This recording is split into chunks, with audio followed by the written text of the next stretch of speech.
Hirlock, and welcome, Minister.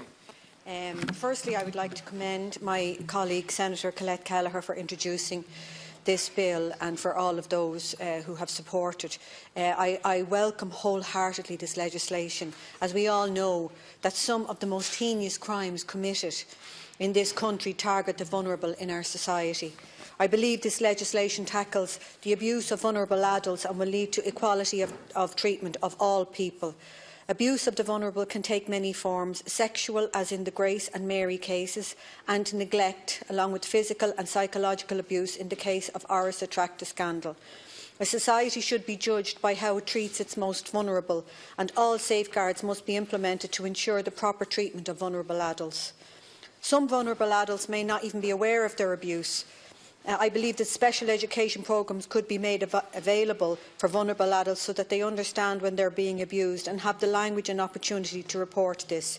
The exploitation of the elderly by unscrupulous people in getting them to withdraw cash to pay for unnecessary property repairs and renovations is another example of vulnerable adults being abused. Bank employees could be educated to recognise this type of exploitation and ensure any large cash withdrawals for this type of work are replaced by bank drafts payable to the contractor. With all the questions that have recently come to light about the integrity of the Garda Síochána and their inaccurate reporting of issues, I think it is necessary to examine the practice of Garda questioning of vulnerable adults. The appointment of an independent advocate should address this issue. I see the need for this legislation on a weekly basis through my work with the RISE Foundation. We offer support for family members impacted by the alcohol and drug misuse of a loved one in a family member.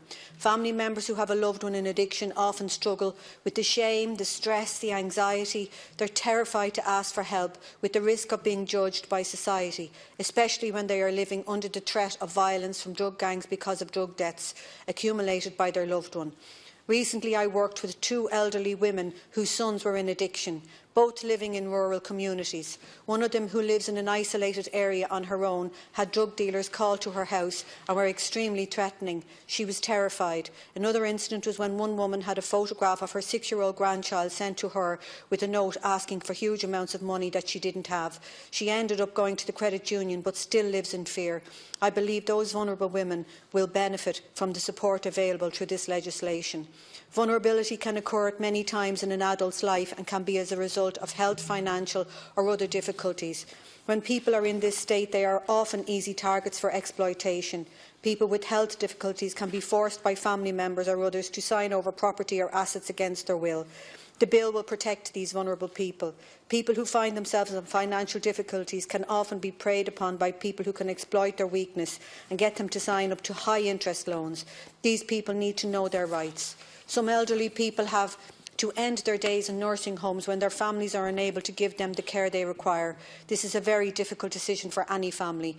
This bill will safeguard the rights of these vulnerable adults to be treated with the respect and dignity they deserve, and will also give peace of mind to the family, who can have confidence that the homes are properly monitored. Another group in our society who are vulnerable are adults with an intellectual disability. The recent case of a young woman being left in foster care despite allegations of sexual abuse highlights the gaps in services in our country, and I believe the introduction of this legislation will go a long way to address these shortfalls. So I welcome this legislation. I really do commend Senator Kelleher for the great work that she has done and all involved. So thank you very much. Thank you, Senator Black. Senator McDowell, if you 8 minutes, Senator.